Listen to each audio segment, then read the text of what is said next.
Thanks for being with us. As we're approaching year end, we thought there'd be some important things to discuss and wanted to give an opportunity to do that. We have our regular quarterly webinars. We're doing 2 each quarter as a routine. One is the portfolio related economic outlook and market outlook and its impact on our investment strategies. This is more oriented toward financial planning concerns. And let's jump into the agenda and the team who's presenting here. Just to give everybody a indication of, I will be presenting as well as Scott Birmingham and Mike Perna.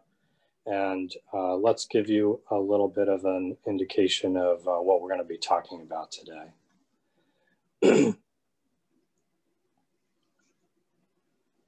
With the table of contents here, we're going to start off by looking back at some of the recent legislations and not going to go into great depth, just some of the key takeaways from these items, the Secure Act and the CARES Act.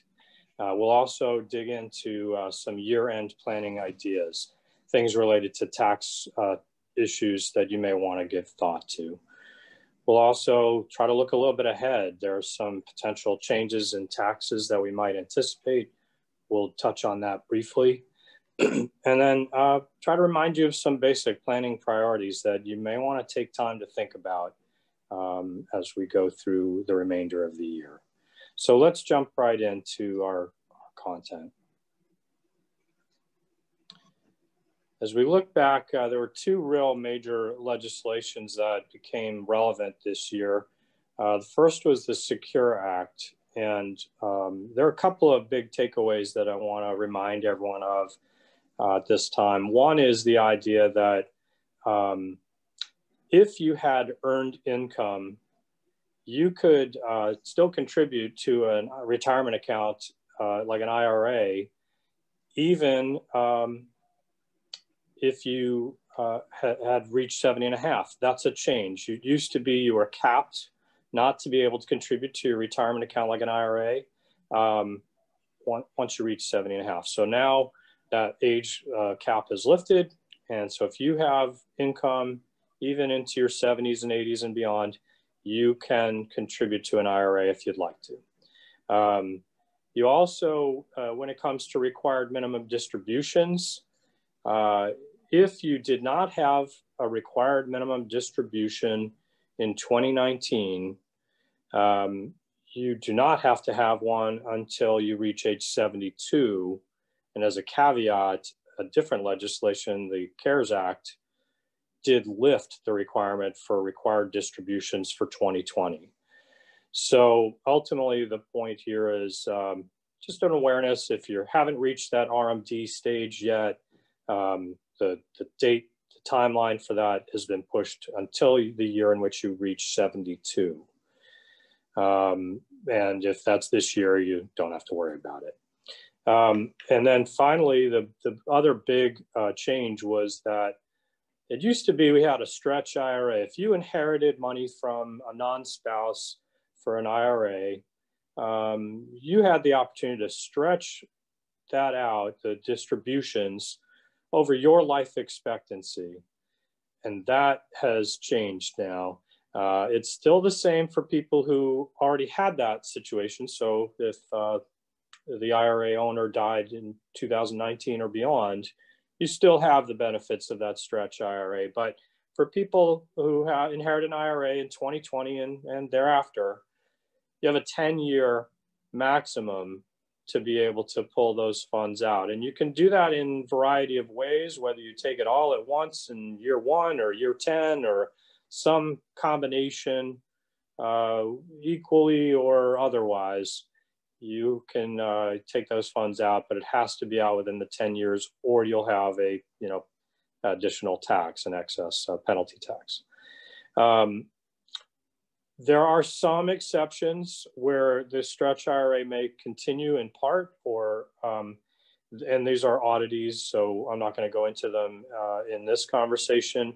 And there are instances where you may have a 5-year time frame, particularly if it's an entity that is the recipient of the funds. And there, again, there's some specific rules around it. So it depends is kind of the answer. So here again, the stretch IRA is eliminated, unfortunately. You must withdraw within the 10 years. And for those people who had done some estate planning, particularly people who had done planning with Boyd and Boyd in the office, we share, keep in mind that if you had an inherited IRA trust, inheritance IRA trust, if you haven't dealt with some update or revision to your estate plan, it's a good time to connect. One of the things people are often thinking about doing, because the way the IRA inheritance trust was set up, it's intended to distribute those funds out of the trust because it was thought to be only the smaller amounts of the distributions. Now with this 10-year time frame issue, you may want to structure things so that your IRA gets captured in a trust to be retained. And particularly when people have those creditor protection considerations, you may want to at least address how you want it handled. But the point being pointed out here is that sometimes a trust could be a good tool to retain those assets from your IRAs, and there are a variety of reasons for that. One being potential creditor protection for your beneficiaries, if done accordingly. So lots to think about there. Let's continue on to talk about the CARES Act. As I mentioned before, one of the big takeaways from the point of view of things to remember at this time of year was the fact that the CARES Act changes the fact whether you have to do your required distributions. This year, no one is required to do their 2020 required minimum distributions, and that's whether it's your IRA, whether it's a beneficiary IRA, whatever the circumstances, that has been waived. There were a lot of other key provisions in the CARES Act. We're only going to just touch on a couple of them. And again, the CARES Act, remember, was the legislation that was intended to help out, and it had a lot of different parts, whether it was to help businesses, to help the unemployed, and so forth. So some of these provisions expired already when it came to a moratorium for evictions for renters living in federally backed mortgage, homes with federally backed mortgages. There's also the unemployment benefits of $600 per week. Those expired. However, as we look to the next page, there were some efforts to provide some extensions on some of these issues, if only by executive order. We're still waiting to see, will we receive additional stimulus as frankly, as the worries about the coronavirus continue and perhaps are surging in our midst. Obviously, we have the enthusiasm and anticipation of a vaccine on the near horizon. But in the meantime, there are some real challenges, and it does seem like there may be some desire for stimulus to help in the interim to help deal with testing costs. And certainly we may see more rounds of unemployment. In the meantime, there's been this attempt to provide some unemployment benefits, but this is heavily shared with the states, and I think to a large extent has not been utilized. In addition, there's some effort to try to help student loans not have the burden of the interest costs and payments on their student loans in the midst of potentially high unemployment. So that has continued and extended until December 31st. When it comes to Social Security, there was some talk of a payroll tax holiday, but it would ultimately be due shortly into the new year. I don't think this has largely been utilized by employers and employees because of that necessity to have to pay it ultimately in the near term. And then, as we said, the evictions that we talked about on the prior page, This also has been generally extended by, I don't think by legislation as much as policy. So in review, the CARES Act had a couple of other key provisions, though, that are probably more relevant to our conversation today. One is that when it comes to up to $100,000 of tax deferral savings, people who are in need of cash because of the environment we're in, the coronavirus experience, there's a window that people could pull out as much as $100,000 from their retirement plan. And that's without penalty of the 10% pre-59.5 withdrawal. There is a waiver of the 20% withholding that ordinarily would apply. And it does have to be paid back, but we have 3 years in which to do it. And again, this can happen in chunks or in equal payments or in part. So there may be more stimulus to come. We'll see, and what form it takes. I think at this point, it remains unclear whether it'll happen this year or whether it'll happen next. I think it's likely to happen in some fashion, though. So with that, let me turn things over to Scott to take the baton for a little bit. Sure. So year-end planning, these are the things we're just going to cover each topic. We'll just jump right in.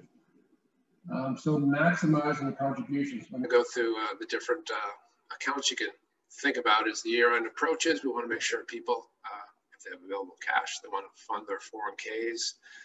If they're individual business owners, maybe they have a SEP IRA or a simple IRA. And then, of course, the IRA itself. So you see this top line of under 50, that is the maximum contribution you could do for each account. For example, 401k, you could put in $19,500 if you had available funds to do so.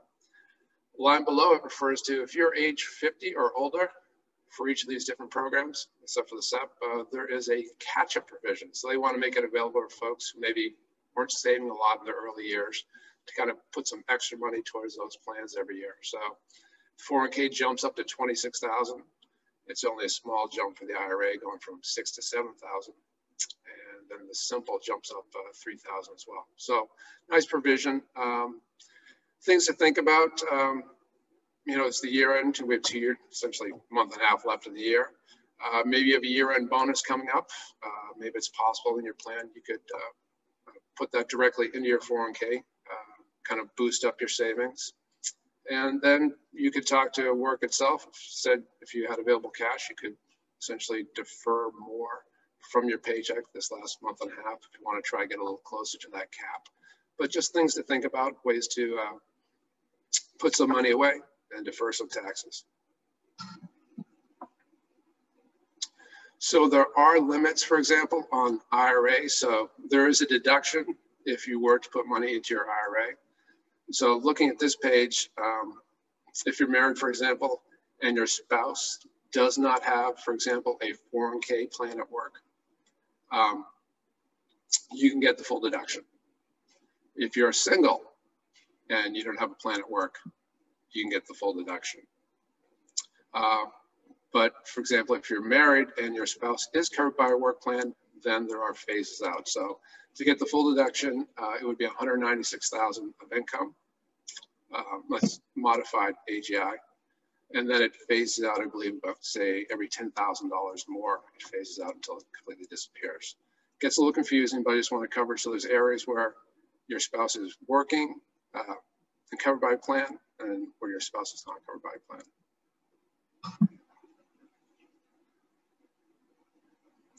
In this case, we're talking about you directly. Are you covered by a work plan? If you are, your deduction phases out over $104,000.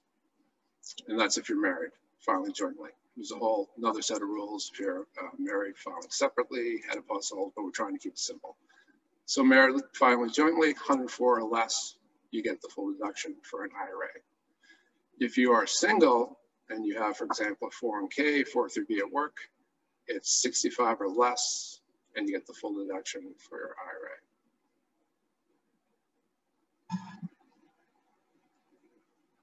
For Roth contributions, there are limits on allowing you to contribute at all to a Roth IRA. So married filing jointly, it's $196,000 or less. If you're single, it's $125,000 or less. There are ways around that. It's probably a whole nother webinar on kind of doing a backdoor Roth to get money into there. It's something we could talk about if people are interested, but there are limits to actually getting money into your Roth IRA.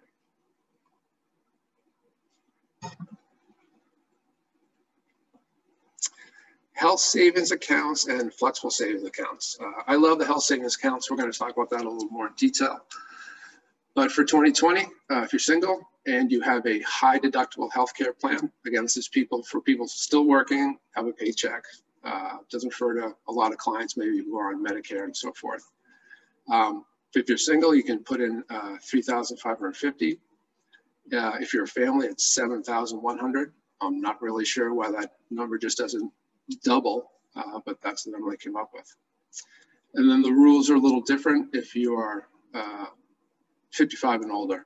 If we thought about the IRAs, that's 50 and older, but for the health savings accounts, it's 55 and older. You can add an additional $1,000 a year. For the flexible savings account, it's capped out at $2,750. So the basic differences between these two plans, the big one really is for an HSA, you are allowed to put money into that and roll it over year after year, meaning so I put $2,000 in this year. It's there for me next year. It's there for me the year after that. For a flexible savings account, they want you to spend that money out every year. So maybe you try to fund it early in the year, and then you use it to pay for co-pays, co-insurance, doctor's visits, things like that. But it really has to be spent by the end of the year. So, but certain plans have exceptions, not every plan. There is a grace period. So after January 1st, 2.5 months, you get to maybe spend the remainder from the prior year. Or sometimes there's a rollover feature where they'll let you roll over $500 to the next year, so you can spend it that year. So Scott, two differences. One is spend the FSA if you have one of those. Make sure you buy those glasses or get that doctor's appointment or whatever it might be. Right. But with the HSA, maybe not essential because it could grow and have some real virtue over time. Right. So think about spending down that FSA right now. Yeah. Glasses, quick doctor's visits, dental, whatever it may be. Because you don't want the money that you can put away essentially to disappear. And with the prior comments about those thresholds of how much you can put into your plans, just a reminder to everybody, make sure you, if you can, for those people who are working, try to fill your bucket. And if you need to talk to your employer about if you have the ability to do more between now and the end of the year. Right. Thanks. So a little more detail on the HSA, just because I think it's a great tool. How it essentially works, you have your paycheck, so you're obviously employed. You can do a tax deduction, so move money from your paycheck to your HSA. Your HSA is your own individual account. So one, you get a tax deduction from it. Two, while it sits in your HSA, it grows tax deferred. And depending on your employer and the plan they have, it may go to a money market, and that may be your own choice, maybe the only option. But your employer may also offer the ability to invest that HSA. So second benefit of, while it's sitting in your HSA, it grows tax deferred. Great feature. Third feature out of it, which I'll get into, you kind of have two options or a combination. So you can use it year after year. They give you a debit card. I can pay for my deductibles, my co-insurance, prescriptions, things like that. So the thinking is, let me fund it early in the year and spend it down every year. And you can do that. So you maybe want to look at what you spent last year on these medical costs.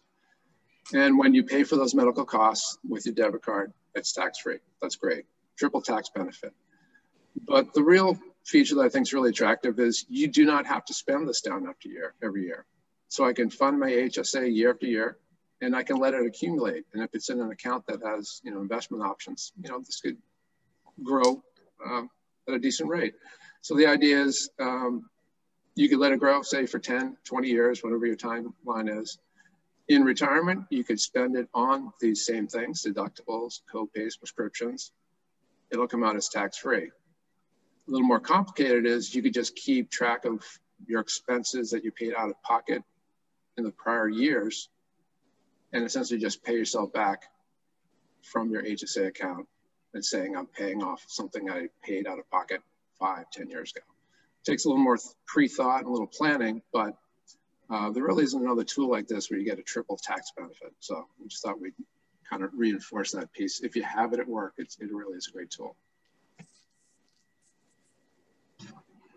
Scott, before you move on, we had a question from Nancy, and she said, I think it was a good question. I think one that Mike may have anticipated earlier. Can you have the HSA or FSA if you've signed up for Medicare? So I should have mentioned that. No, you cannot. Yeah. So it's a good question, but this is designed around employer plan type offerings and high deductible health insurance programs generally. Yeah, right now it doesn't extend beyond that, unfortunately. Thanks.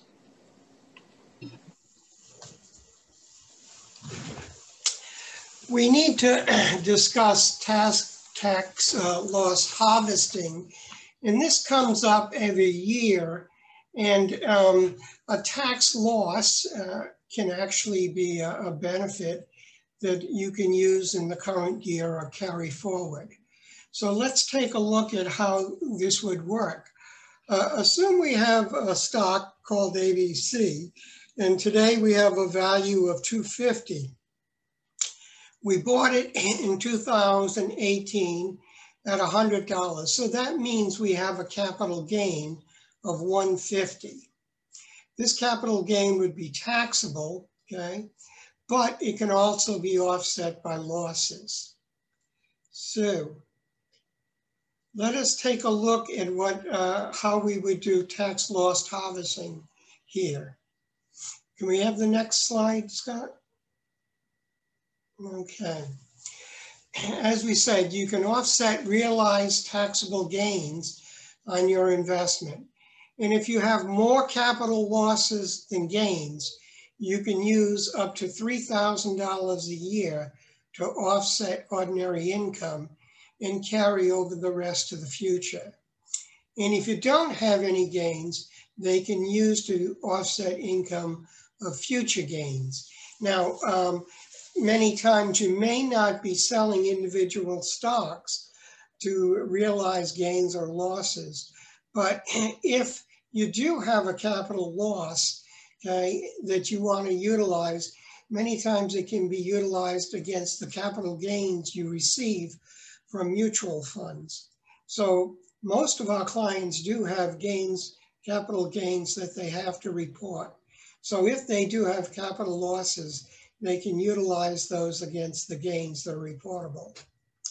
Okay, next slide. Scott, there we go. Now, there's going to be, we're going to be looking at rates of return, which would tell us exactly what amount we would pay on adjustable gross income. For a single person with an income adjustable gross of under 40,000, there would be no capital gains tax. From an income of 40 to 441,450, okay, the tax rate for capital gains is 15, and anything above 441,450 is taxed at 20%. Okay, that's for an individual. For a married couple, there is zero tax for gains up to 80,000, for tax on taxable income up to 80,000. And from 80 to 496, the rate is 15%. And anything above 496, 600 is 20% tax rate. So at the end of the year, one of the other things that we've been trying to work with our clients on is the Roth conversion. You have outside funds to pay taxes, okay? Those would be used for the conversion. You expect tax rates to increase, and we do in some cases, and cash flow from an IRA is not needed, okay? And also a Roth, can help you with legacy wishes.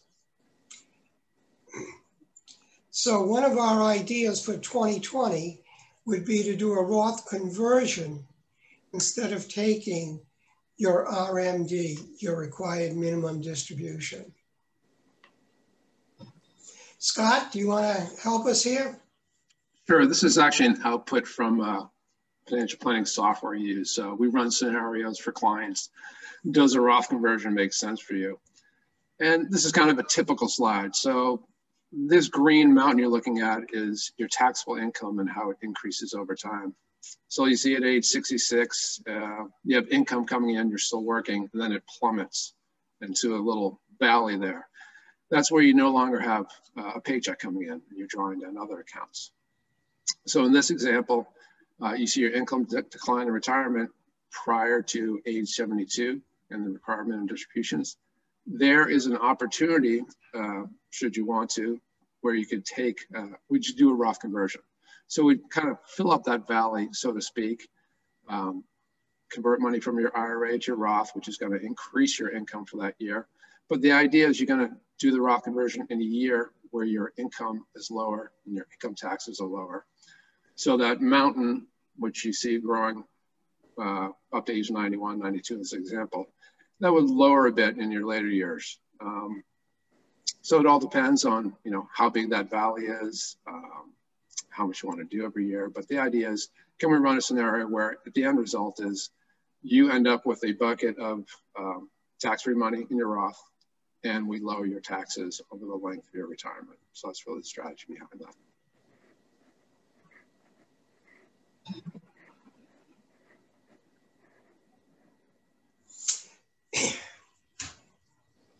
Year-end plan charitable giving. Now, this is something else that we can do to help us tax-wise. The CARES Act allows for a $300 above-the-line deduction for cash charitable contributions made to 501c3 organizations for taxpayers who take the standard deduction. Okay. With the change in the Tax Act of 2018, we were able to increase the standard deduction. Consequently, most people no longer itemize deductions, and contributions to charity essentially, for most people, no longer provide any tax benefit. But through the CARES Act, we're allowed to take $300 of contributions in addition to the standard deduction. The CARES Act also increases the amount that can be deducted from 60% of adjusted gross income to 100% of gross income for itemizers. So how does this play out? If you had an income of $100,000 and you made a $100,000 contribution, previously you could only take 60% of that. Okay? Now you can take 100% of that itemization. So that's another benefit for charitable contributions. Hey, Mike, Yep. With regard to the charitable giving slide here, I know that the above the line, the first one, the $300 for those who use a standardized deduction, that only applies to cash charitable giving. Is that also the case with the second bullet, or can you use other types of assets to, like appreciated assets? No, you can use other assets as well. Okay, but the first one is only cash. It's not for in kind. Good point. All right. And just the other thing we've just pointed out here is this year there's a lot of need. There's no question about it.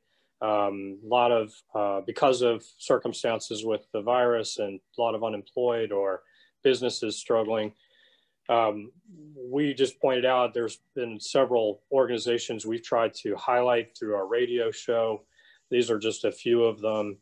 And, you know, we do have all kinds of great recordings if you'd care to listen to any of them, but these are just a few of the great local organizations that are trying to have an impact and help provide funds for those in need, whether it's, you know, directly to those who are hungry or need of housing or whatever it may be. There's a lot of various issues here. So things to keep in mind as we go into year end and people start thinking about their charitable giving.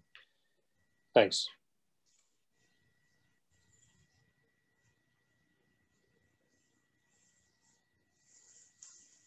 Okay. Mike, you're going to take this? Yeah, I'll take this. One of the ways that we can do a charitable distribution is directly from an IRA. And this has the benefit of avoiding taxes on the distribution from the IRA. So let's say you wanted to distribute, let's say give your alma mater $1,000. Well, for most people, doing that directly from your own accounts, your own cash accounts, you wouldn't get the benefit of the tax deduction. But you're allowed to take it directly from your IRA, and it is not taxable. So therefore, you get the benefit of the full deduction without having to pay taxes on it. It's something that is, you know, being asked more and more by clients, and we're very glad to be able to help people effectively make contributions this way. There is a real appeal to this where you can say, I know if I take the money as part of my distribution from my IRA, I will have a tax consequence, right? I'm going to have to pay income tax on that, anything I take out of my retirement account. Whereas if it goes to the charity, it goes free from tax. So, and of course, it's a nonprofit, any kind of nonprofit or church or whatever your charity of choice might be.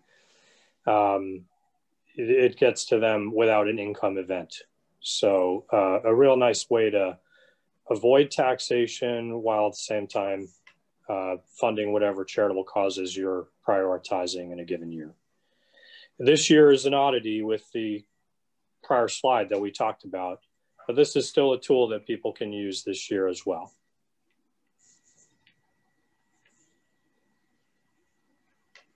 Mike? Okay, a couple of thoughts here on how you can increase charitable gifting and also benefit yourself, you know, through tax benefits. One is that you can give long-term appreciated securities. For example, if you had purchased stock that was worth, let's say $1,000 10 years ago, and now it's worth $2,000, you can give it without having to pay the long-term gain tax on the gain of $1,000, and you would get the full benefit of the $2,000 current value of the stock. Okay. You claim a deduction for the fair market value, which would be, as I said, the current price of the stock, or it could be something other than stock. You could give an appreciated asset, perhaps maybe a painting or something along, you know, those lines that has grown in value. Potentially eliminate the capital gains tax incurred if the assets are sold and the cash proceeds donated. So if we think about that, if we tried to sell the stock, we would have to first of all pay a tax on the gain that's realized. And if we were just working with the stock and what we realized and the amount that we contributed, okay, after taxes, it would be considerably less than what we would get if we just donated the increased asset to the charity. So overall, what it means is giving more to charity and less to taxes. Not a bad way to go. And I think you made that point, Mike, but just to make sure people clearly understand, when you do this, you want to make sure that it's the charity that sells the asset, not you, even though you're intending it to go to the charity. You want it to give it to the charity as the asset, and they would ultimately sell it without the tax consequence. Yes.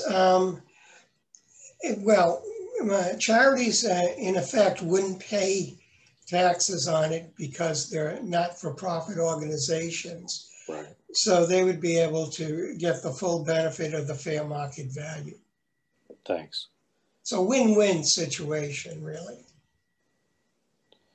And, you know, it's important to remind everyone that a donor advised fund is also an option for people to consider. Again, some of the benefits that we talked about that are unique to this year don't really apply to the donor advised fund, but these are a great tool for people who want to get some planning in a given year where they want to bundle their deductions and so forth, their charitable giving, and try to do a group of giving in a single year that they might get their itemized deductions in the years when they otherwise might not. By doing it over each year, they can do bundling in a single year.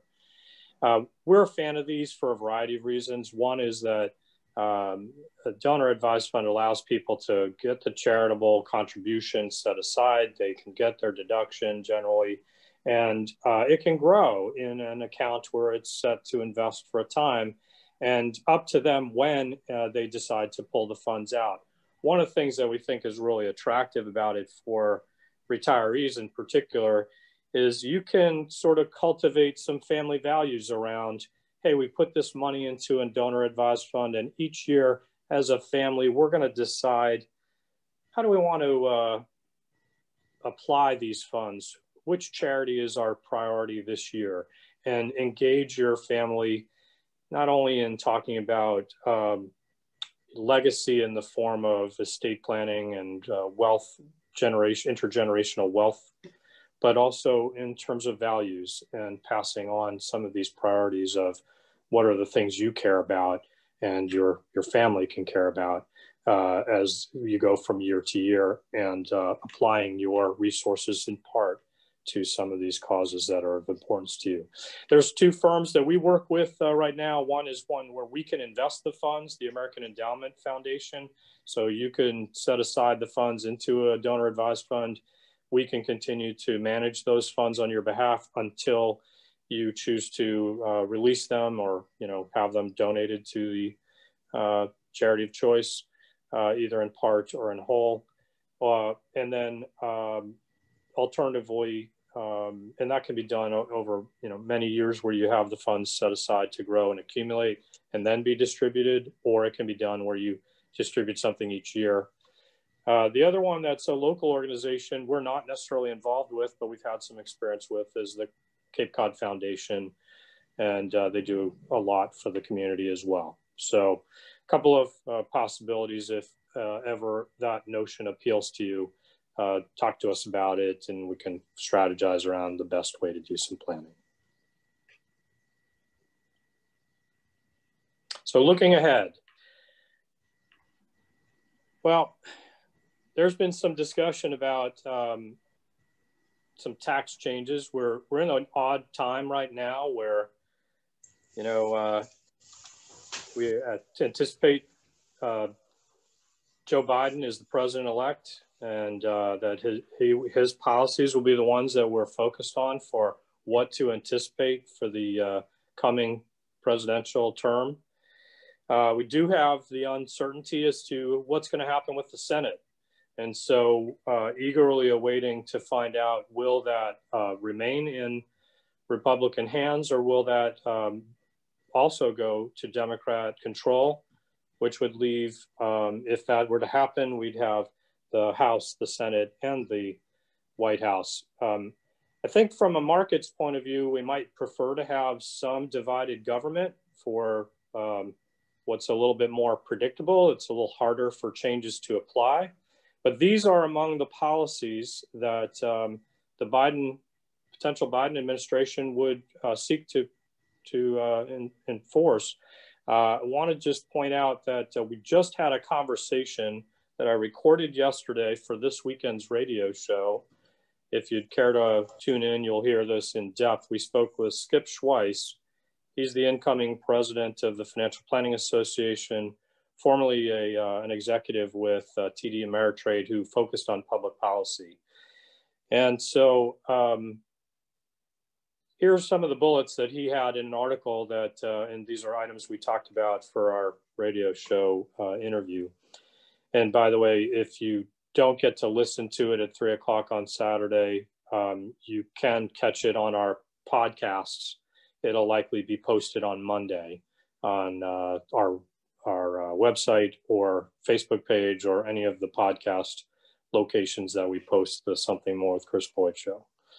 So one issue is the idea that taxes are likely to rise, particularly on those with incomes over 400,000. They've kind of targeted 400,000 as the wealth point, the income level that they think are relevant to see an increase in taxation. So there's the likelihood of an increase in tax rate to 39.6. Remember, among the things that the Biden plan has talked about is the potential repeal of the Tax Cut and Jobs Act.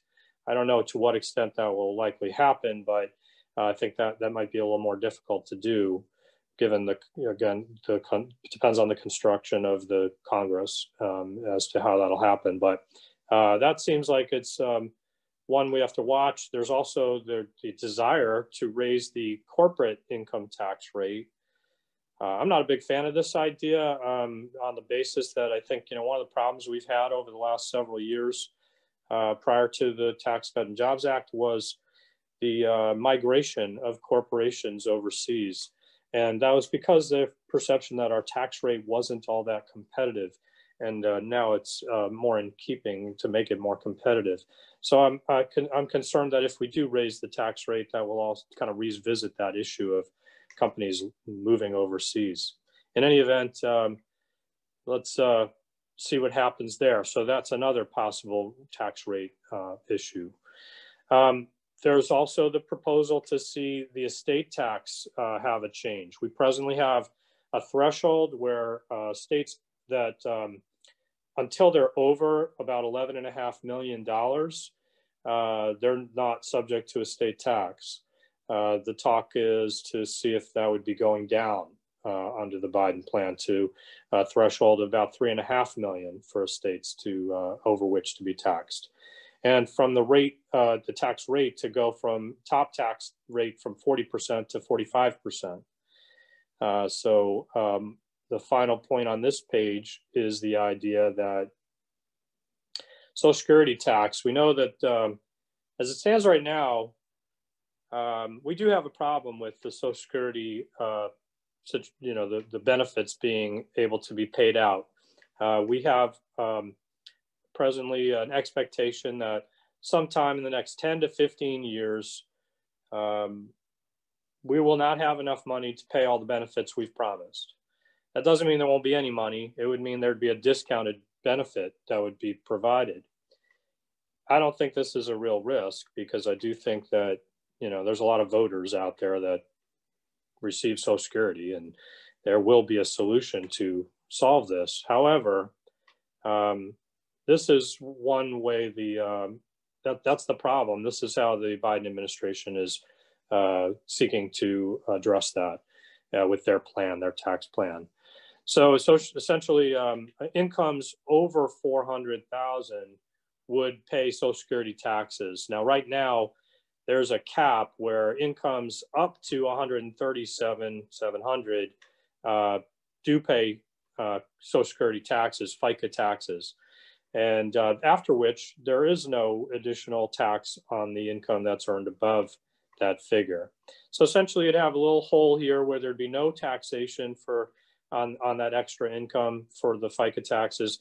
But once you reached 400,000, the portion above that would then again start to receive some additional taxation to help solve this Social Security dilemma. Next page, thanks. Other issues that are being suggested with regard to capital gains, for those who make more than $1 million in income, that their capital gains rates would no longer apply. They would have to pay ordinary income tax rates. So that's a pretty big jump in tax rate, essentially doubling almost the amount of tax that would be paid on those capital gains. Additionally, when it comes to the income earners that are over $400,000, there'd be a limit to tax deductions, capped at a 28% rate on the tax deduction. And then finally, this may be the biggest concern that we'd have to deal with. I don't know if it's the biggest, but it's certainly a big one that sometimes goes over, underestimated on its significance. There's a proposal to eliminate a step up in basis. So Mike earlier was talking about how the cost basis works and how we deal with capital losses and capital gains. One of the things that's been the case in the past is that, or currently, is that if when you die, there's a step up in basis, whatever the date of death values were becomes the basis. And so for the next generation, you would end up having to not have a new capital gain. You'd be starting fresh, as it were. Well, here's an example. Thanks, Scott. For, again, let's say, imagine we bought the company ABC at $100 and arbitrarily we've said 1990. It's grown in value to $300. And at the time of death, let's say that's $300,000. Now for your heir, sorry, $300. So now that for your heirs, they would receive it at $300 a share in that example as their basis. Under the new plan, that would go away. They would still have that $100 basis if they could prove it, because they'd have to be able to know what your basis was. And so ultimately, the capital gains rate would still apply, and it would apply to a lot of assets, your entire estate potentially, and could add up is really the point here. So things to consider, maybe some things to think about. There may be some plans to consider this year. One may be gifting. Would it make sense to do some gifting? Another may be to consider whether it makes sense to risk taking some capital gains sooner rather than later under the current tax law. We don't know whether these proposals will actually pass and to what extent and how much will be negotiated. So it may be premature. There are worries that once the tax law goes into effect, you won't have the opportunity to do some changes. May even be retroactive into to the beginning of a given tax year. So we look at whether you should do some things this year. Might be some possibilities. Other traditional gifting options would be not only to gift the $15,000 per year per person, that is per donor, per donee. So if you're a married couple, you can give $30,000 to any recipient, or you can pay tuition or health costs, hospitalization, things like that. And then we just think that it's very likely that if a lot of these rules go into place, we'll probably see a resurgence in the use of life insurance as a tool to replace wealth that gets tied up in taxation as a consequence of perhaps higher taxation. So we expect that there'll be more discussion on this in the weeks to come. If we get more clarity around this, we may even do another seminar on this subject in terms of any planning techniques that may come out once we have greater clarity of what we realistically can expect. But these are things on the docket to be aware of, and things we're paying attention to see how they might play out.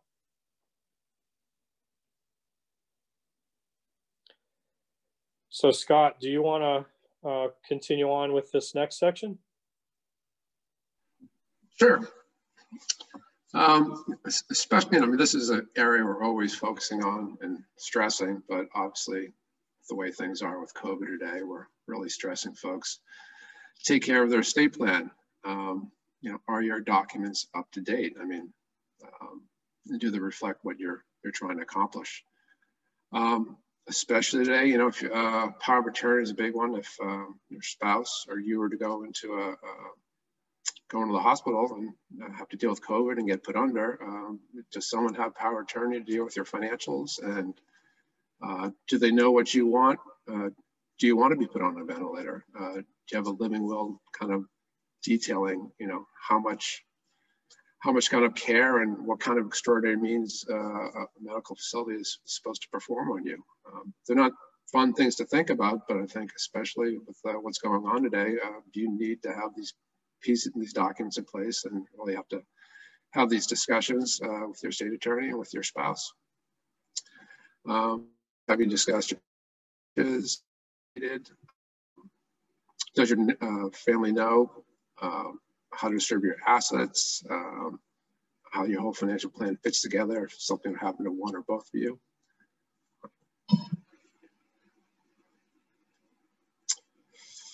And again, reviewing things like life insurance, disability insurance, long-term care insurance. Now would be a good time to review what's your coverage. The big one we see every time we sit down with clients every year is reviewing beneficiaries. Are they up to date? Are they doing exactly what you want? It's really important to kind of get the whole plan in place as, you know, we're dealing with Corona and COVID. Again, not popular topics, but these are important areas that need to be focused on.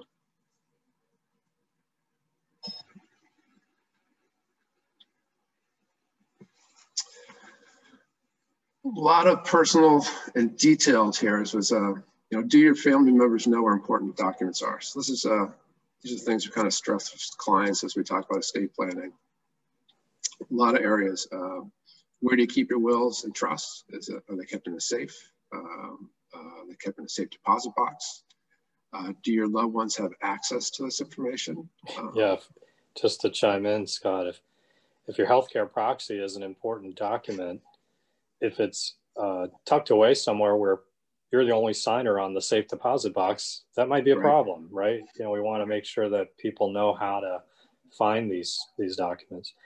You know, this is just something that's been on my mind, partly because of the coronavirus. And, you know, I think you can't be unmoved by the environment we're in. And it makes you stop and think a little bit about issues of mortality and health.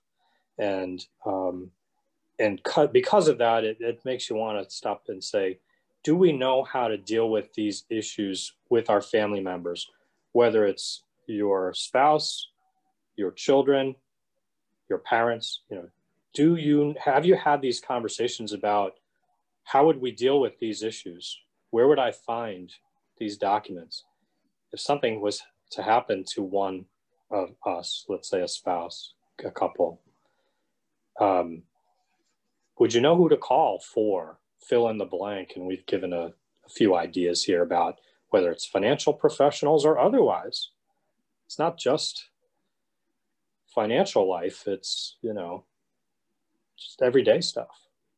Okay, so I didn't mean to steal your conversation points here, Scott, but just it's challenging, it's uncomfortable, not something any of us really wants to spend time on, but just in case, we find that the families that have taken the time to have these conversations when these issues occur, it reduces a lot of stress for those who are dealing with the financial or other healthcare or whatever may be kinds of issues. So let us be a resource to you. And if you haven't dealt with your estate plan in a while, it's time. And speak to whether it's Boyd and Boyd or whoever you deal with. Might be a good idea to do a revisit to your planning on both your state and your financial planning. But if we can help in having some of these conversations, we're happy to do that. I think it's an important reminder, Chris. I have an emergency kind of document that's shared with my brother, but I probably haven't updated it in a year or so. So it's always a good reminder. Good point.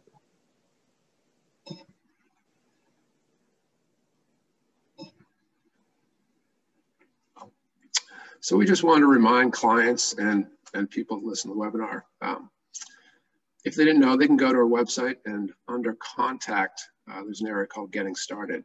So just a reminder that you could go in here, take a complementary risk analysis. If you haven't done that in a while, if you feel maybe your risk tolerance has changed over time, you go in and take that. It's probably like an 8 to 10 question risk questionnaire, very easy. We would get alerted when you take it, and we could follow up with a conversation with you. If you haven't used our financial planning tools, those are also extremely easy to get started with. You just click on this financial planning tool area, put in your name, email, and the resource will be open up to you. But it would also give us an alert that, hey, you wanted to start something, maybe there are certain areas you want to look at, so that would start a conversation as well. But the tool is a great resource, and you get a lot out of it. And then also, easy way just to get on our calendar, click on the button, schedule a call, drops onto our calendar and lets us know that you want to have a chat. So just a quick way to get on our website and 2 different ways to access us. Of course, you can always call as well. Just you can always call aside. Yeah.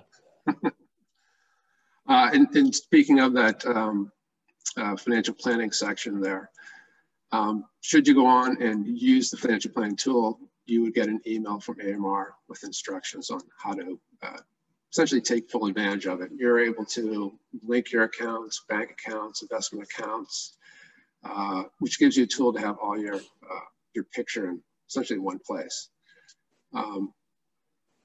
It's really simple. Essentially takes you 2 minutes to get started. You get instruction from us. I'd follow up with any questions. And then as you get going and maybe you link an account, we could schedule a call, either a Zoom call these days, or a phone call, and just do a 15-minute review. Is there something, specifically you want to talk about? But again, there's no commitment. You just access the tool, link an account. We would follow up with you and see if there's something we could provide, maybe a review of your investments. Okay.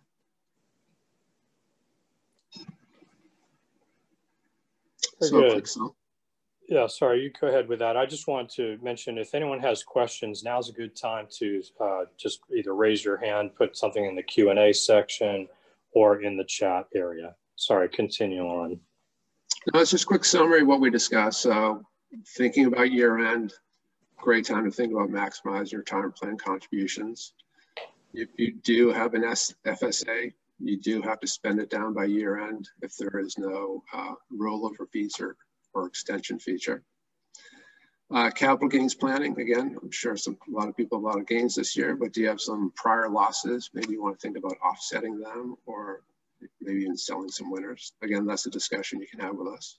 I would just point out that when it comes to that issue, Scott, most of our capital loss harvesting was done earlier in the year when markets were more volatile, and we had more opportunity for harvesting losses and replacing some of those positions with other opportunities. As it stands right now, by and large, this has been a good year, and there's fewer losses to be harvested at this time. But that is something that we are attentive to, and generally, when there's opportunities, we'll have already addressed it in taxable accounts. But certainly you're welcome to give us a call if you have observations or questions. And certainly you may have other outside accounts that might have insight for us as to where there may be opportunity to harvest some losses. Sure. For Roth conversions, if you're even curious to think if that does make sense for you or to see what the benefit of it, we have the ability to run that analysis for you. So just feel free to contact us. And then charitable giving, there are just a few unique things set up for 2020 that we discussed earlier that you may want to consider taking advantage of this year as well.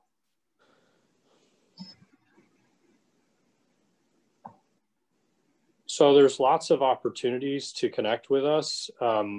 As you probably are aware, we have various social media outlets where we, provide you updates or to the public as well.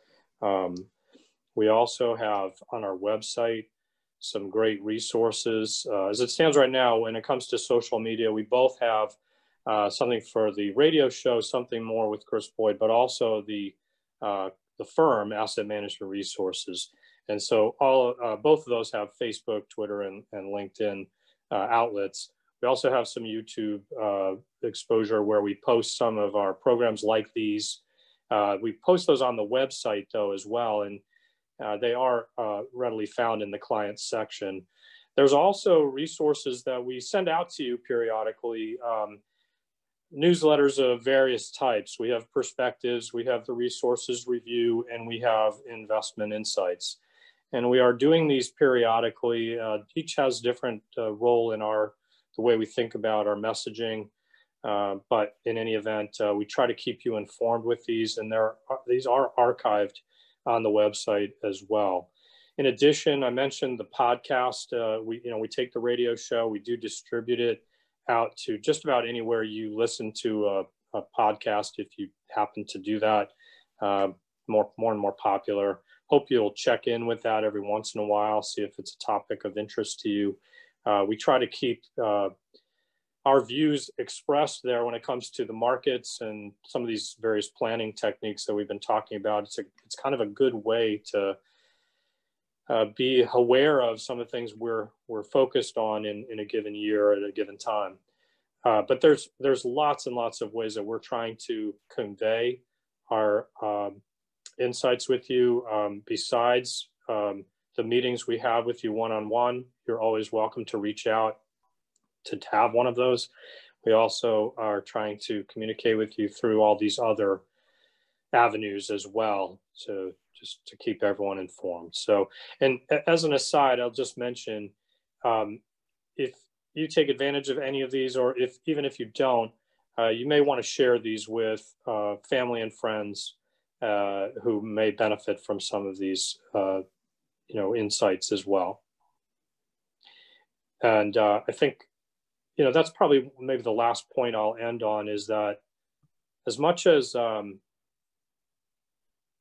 we're feeling good about the way the markets have moved and the returns we've gotten this year, we're making a great effort to communicate financial planning strategies as well. And if you find that hopefully you're finding your position and your situation, you're feeling relatively on track and feeling comfortable with the way things are structured. So, if you think that others in your circle, your family or friends may benefit from some help, just let us know. We're happy to help with others as well. At this time, if we have any questions, we'd be happy to take them. Kathy, are you seeing any questions about from our listeners or our attendees at this time? I do have a couple of questions that have come in, Chris. And I just want to let everybody know, if you have a question, just enter it, let us know in the chat box, and we can either address your question through the chat, or we can open your line up so that you can ask it to the audience. But the two questions that have come up, the first one is, can you talk a little bit more about the Roth conversions? Is there a reason to consider them if we expect tax rates to remain low over the foreseeable future? Sure, great question.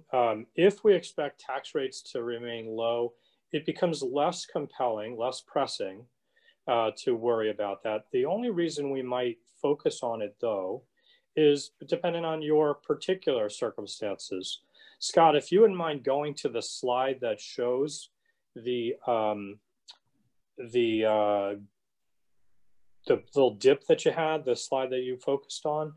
The thing we would worry about or think about in this scenario is if, because you have a large retirement account, as you age, irrespective of tax rate changes or not, you may be pushed into higher tax brackets.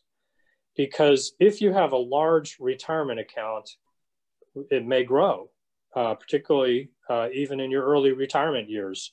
The distribution rates start out at under 4% for the required distributions and grow from there. But so you could have a period of years where your retirement accounts continue to grow. And if you're not drawing out substantially, you could be seeing some consequence where it pushes you into higher and higher tax rates by virtue of the distributions that you might have to take as your retirement account grows. So that's really the driver, and that's not for everyone, that's circumstantial. But in addition to that, I would say right now we know tax rates will rise. The Tax Cut and Jobs Act, the part that relates to personal income tax rates, is due to expire at the end of 2025. So we expect current tax law to require more taxation over time, let alone the possibility that we may have a push for higher taxation, as we talked about earlier. And you know, I think to some extent, we just spent $3 trillion this year. There's probably going to be more stimulus. We're some $21 trillion in debt as a nation, not accounting for other, you know, entitlement considerations that you know, could create even a greater debt. So I'm not of the mind that we're going to see much lower tax rates. I think it's very likely we will see higher taxation over time. I don't know if that's a good answer to your question, but then if anyone else cares to add any other supplement to those comments, I'm happy to hear other thoughts. No, very good. Okay, we did have one other question, Chris. Okay.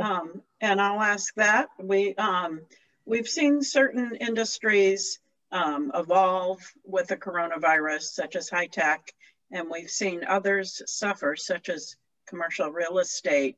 As the virus proves to be more success, or a virus vaccination proves to be more successful, do we see any trends with certain sectors on the investment front? And I think that would probably be more directed to you, Brian. Yeah, it's a great question, and I think we will invite Brian Regan in to comment about it. But I think it's very insightful, the comment that's what's implied in the question. Go ahead, Brian. Kathy, can you just confirm? I think that the crux of the question is where do we see opportunity right now in the financial markets? That's the gist of it, as a result of you know, the vaccination becoming more realistic.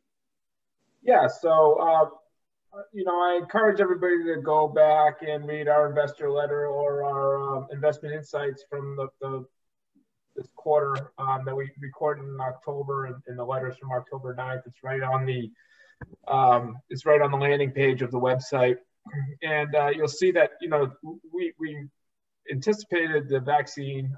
This wasn't new news to us, and I think we were very well positioned for it. Generally speaking, the tactical positions that we were able to take were really in the small cap space and in the consumer discretionary space. And those trades seem to have been working out so far. You know, we also went equal weight on our beta, which is a measure of market volatility, and I believe equal weight in our overall risk compared to the market. So we made some changes to take advantage of the vaccine, and you know, so far, you know, so good. Hopefully, we continue to have, you know, good news on the public health front, and you know, I continue to be optimistic for the Act 2 that we expect to have that we've talked about in the past? So I think that's a great question. And I think, to Brian's point, we've been positioning with that same thinking in mind, to be expecting that as this prospects of vaccine evolve, that there's going to be opportunity in that. And we're trying to position our portfolio in such a way on the margins, not some massive bet or anything like that, but we've been adding positions and making adjustments in the portfolio. And it is part of this process that we refer to as active allocation. And it's active in this very sense that we try to anticipate what's happening in the economy based on what data is available and valuations and Fed activity, whatever the various data points might be. And we try to use that as an opportunity to anticipate what might be advantageous, opportunistic, or potential hazards, and adjust our portfolio accordingly. And that's part of that asset allocation process we refer to as active allocation. Brian's been doing a great job in doing that, anticipating and responding to the environment and the changes that have been happening over the course of the year. And, we've tried to be opportunistic, and we will continue to do that. Hopefully that is a sufficient response to that question. I think there was some implied specific sectors. What were they mentioned? Real estate or something else, Kathy? The real estate had suffered, and high tech had benefited from coronavirus. And would those be affected, or would there be others that would start rising? Do you want to comment on those particular issues, Brian, about sector expectations? You're still on mute, just so you know. When it comes to the issue of like real estate as an example, and I think they're talking about corporate, commercial office space, I suspect, in that. Commercial, yes. Well, real estate, when it comes on the residential front, has, especially home builders, have really benefited from this. It's been a big winner. Yeah. And as interest rates have fallen to record lows, new mortgage applications are above where they were pre-pandemic. So, on that front, there's nothing but good news. On the commercial mortgage front, it's obviously good news, but you are taking quite a bit of risk in jumping into that market with both feet. Because we really don't know what the landscape will be like with the new normal that we're going to have. I don't think that the digital Zoom world is going away completely. And if we were to do something like that, it would definitely be in an active manager space. But, it would be more speculative in nature to go into those positions right now, in my opinion. Kathy, are there additional questions? That seems to be it at this point, but we can welcome Kathy, it I think more. you mentioned there was a question about the tech sector, right? Yes. Well, I just want to make clear that like all tech companies, I really think shouldn't be painted with a broad brush. Some have secular growth tailwinds and are very profitable, have great gross margins.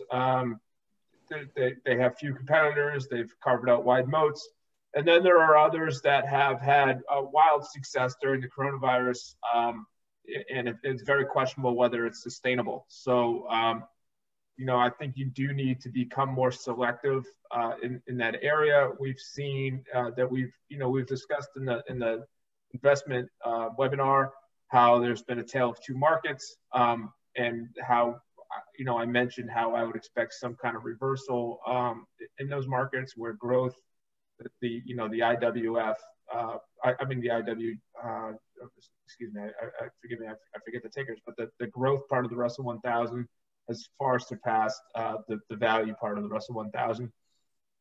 And I think recently we've seen a bit of a correction towards the mean in that area. And I think that will continue because there's a lot of those, epicenter stocks or reopening stocks that are relatively much cheaper.